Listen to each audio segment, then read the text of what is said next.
અમદાવાદ શહેરમાં વધુ એક ડમ્પર ચાલકે એક રાહદારીનો ભોગ લીધો હોવાની ઘટના સામે આવી છે। વાડજમાં હનુમાનપુર ચાલીમાં રહેતા ધીરજભાઈ વહેલી સવારે ચા પીવા ગયા હતા ત્યારે વાડજ સર્કલ પાસે પૂર ઝડપે આવેલા ડમ્પરે તેમને અડફેટે લેતા ઘટના સ્થળે તેમનું મોત નીપજ્યું હતું। આ બનાવ બાદ સ્થાનિકોએ ડમ્પરનો પીછો કર્યો હતો, પરંતુ ડમ્પર ચાલક ફરાર થઈ ગયો હતો।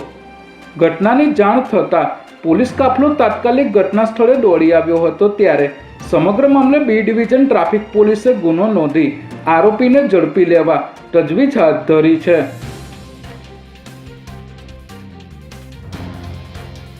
કુબેરનગર વિસ્તારમાંથી સ્થાનિક ગૌરક્ષકો દ્વારા રિક્ષામાં લઈ જવાતા પશુમાંસને ઝડપી લેવામાં આવ્યું છે।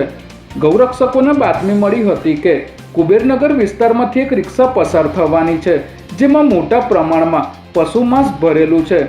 જે બાદ તેઓએ બાતમીવાળી રિક્ષાને રોકાવીને તપાસ કરતા ડ્રાઈવર સીટની નીચેથી કાપેલી હાલતમાં પશુમાંસના ટુકડાઓ મળી આવ્યા હતા।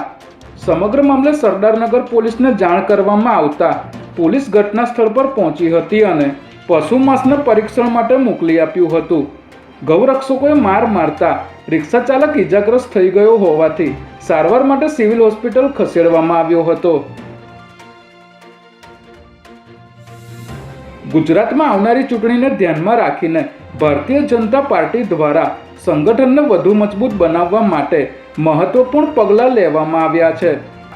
ગુજરાત ભાજપ દ્વારા પ્રદેશ ચૂંટણી સમિતિની નવી રચના જાહેર કરવામાં આવી છે, જેમાં રાજ્યના ટોચના નેતાઓ અને અનુભવી ચહેરાઓને સ્થાન આપવામાં આવ્યું છે। આ નવી સમિતિમાં મુખ્યમંત્રી ભૂપેન્દ્ર પટેલ, પ્રદેશ અધ્યક્ષ જગદીશ વિશ્વકર્મા, નાયબ મુખ્યમંત્રી હર્ષ સંઘવી સહિતના અગત્યના નેતાઓનો સમાવેશ કરવામાં આવ્યો છે। સાથે જ પૂર્વ નાયબ મુખ્યમંત્રી નીતિન પટેલ, પૂર્વ મંત્રીઓ અને સંગઠનના અનુભવી કાર્યકરોને પણ મહત્વ આપવામાં આવ્યું છે।